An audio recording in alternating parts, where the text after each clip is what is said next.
that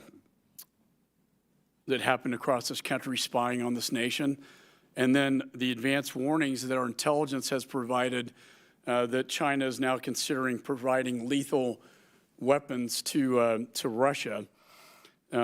Clearly, China is supporting Russia in their war against Ukraine currently by selling them satellite technology, microelectronics, and buying Russian energy. I know that 7 PRC companies were put on the entities list because they were contributing to Russia's military and defense industrial base. I also commend the Secretary of State for warning China, but I hope that if that happens, that the information will be declassified so the American people can see what is really happening. My question to both of you is, what is the precise nature of the CCP's support to Russia in this conflict, and what is State and BIS doing about it? And secondly, what actions would deter the PRC from providing these lethal weapons? Mr. Crittenberg? Mr. Chairman, thank you for your questions. Mr. Chairman, as you indicated, the Secretary made very clear in Munich in his meeting with Director Wang Yi the consequences and the implications if China were to provide lethal support to the Russian military for use in its barbaric invasion of Ukraine.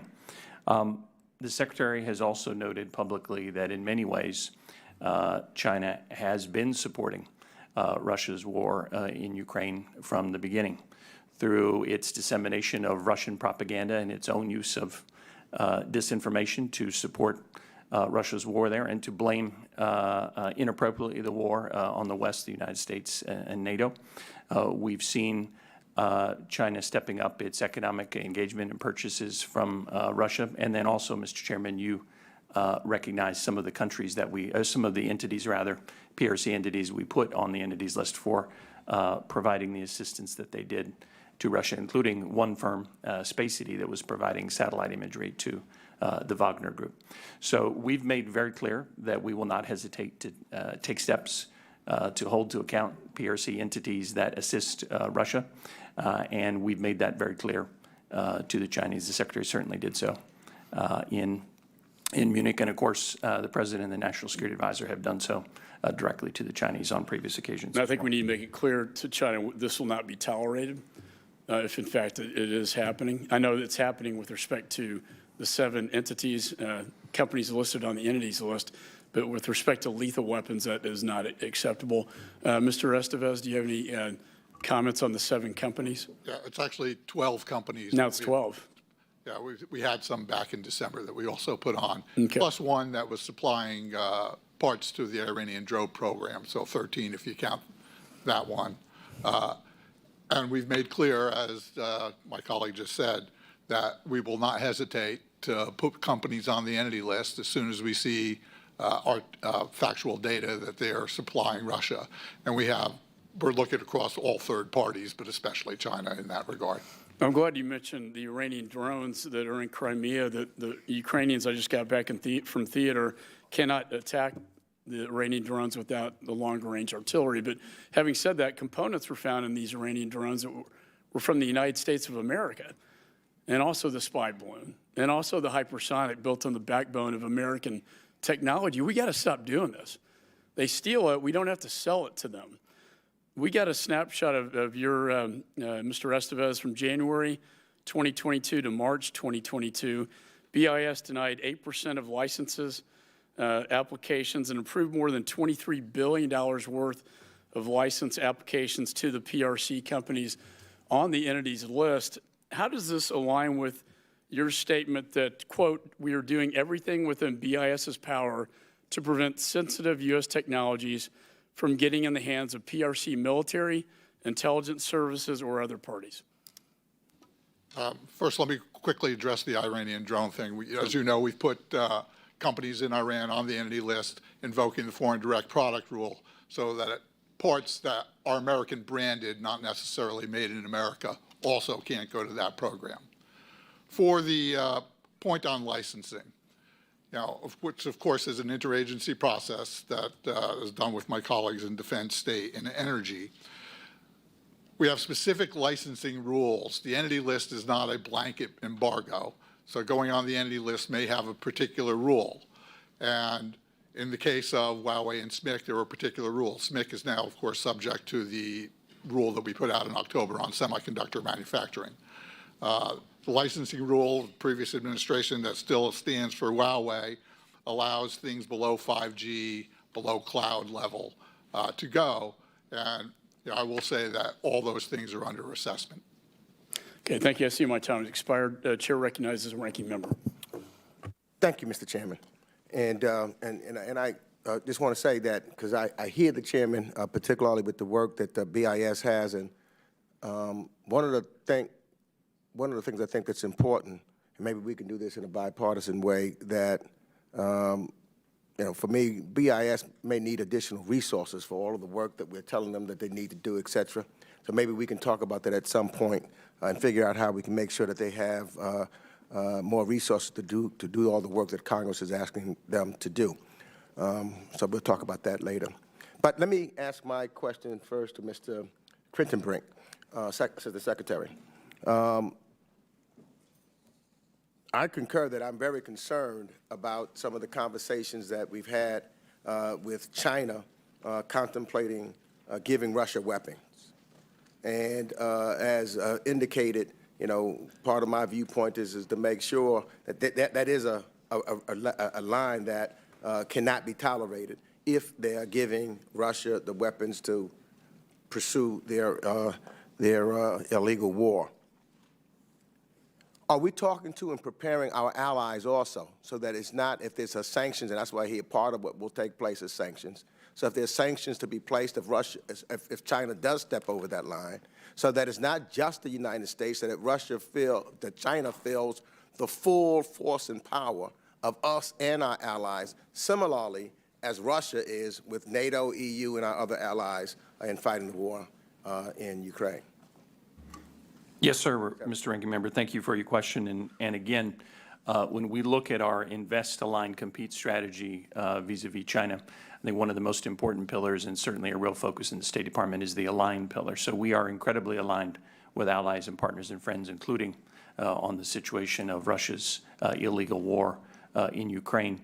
And Mr. Ranking Member, it's been quite striking to me how many partners in Europe and Asia increasingly recognize that a security matter in Europe cannot be separated from the security situation in Asia. So yes, we have been in touch with our key partners in both Europe and Asia on this matter. And I think it's obviously everything that happens in Ukraine and Russia's illegal war there remains a matter of significant concern. And we've shared with them our concerns regarding China's consideration of providing this lethal assistance. And I think I'm confident to say that many partners share our concerns. So the other issue that I'm really, when I'm watching what the PRC is doing, the economic coercion that they're having with our allies, and I was proud, along with Representative Ami Bera and Representative Tom Cole, bipartisan way, to introduce the Countering Economic Coercion Act of 2023, which provides the president with new tools to provide rapid economic support to partners and allies facing economic coercion from the PRC. So how are your agencies preparing for the next time that we see the PRC economically coerce other nations over, for example, Taiwan? And what counter-coercion policy responses and tools are at your agency's disposal for when this happens again, as we saw that took place with Louisiana? And are there additional authorities you require from Congress that would give you more flexibility to support our allies and partners who have been targeted by Beijing's economic coercion? Mr. Ranking Member, I'll respond first and see if other colleagues want to chime in. Mr. Ranking Member, fully agree that this is a significant threat posed by the PRC.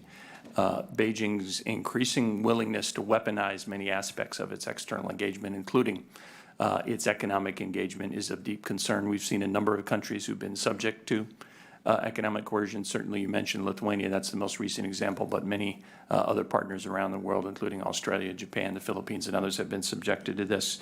At the State Department, we're developing a range of tools to help respond to this. I know in the Lithuania case, it was helpful that we were able to provide EXIM credits to assist Lithuania. We were able to organize reverse trade missions and the like to assist them. And we certainly look forward to working closely with members of Congress to further develop those tools, because this challenge will only grow, Mr. Ranking Member. And lastly, what does the administration do to support the people of Hong Kong in the face of Beijing's growing crackdown there? Well, Mr. Ranking Member, we share your concern at the erosion of rights that we've seen over the last few years in Hong Kong, which is deeply concerning.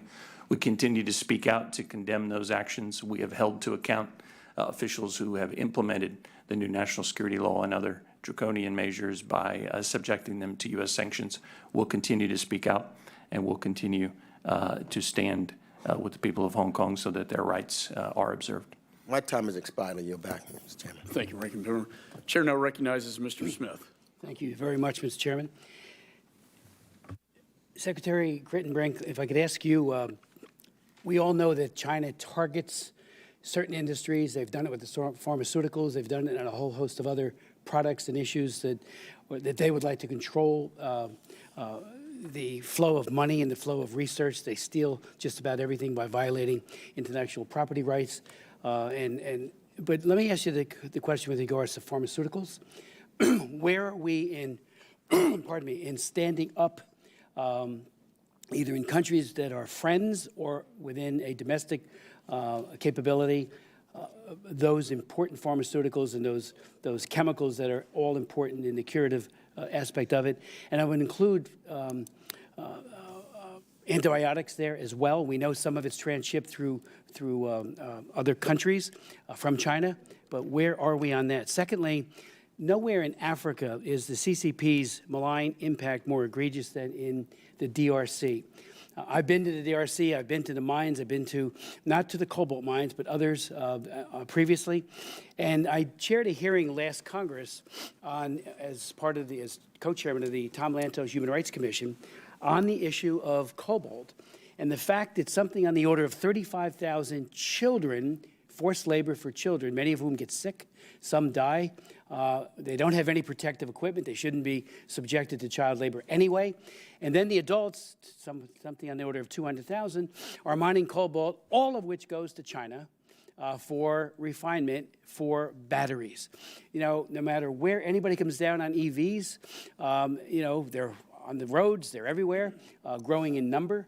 But the supply chain should in no way be linked to such horrific practices as forcing children into those mines. And I'm wondering, I know there's been a stand-up of some kind of council or some organization. I don't believe anything has been done and will be done until that supply chain is attacked in a way that we find other sources or we make sure that all of this exploitation ends. Unfortunately, in the DR Congo, there's a great deal of buying of the government. And I believe that to be true. And, you know, when money talks, when you don't have anything called the Foreign Corrupt Practices Act or anything that even comes close to it, it's easy to buy off a corrupt official. And finally, on the implementation of the Hong Kong Human Rights and Democracy Act, are there gaps or are there things that we need to be doing to advance further that law? I was the House sponsor of it when it passed. It took years to get passed. Introduced it in 2014. Everybody told me it was a solution in search of a problem. When we finally did it, it was very many days late and lots of dollars short. But it still is a useful tool, if you could speak to those three issues.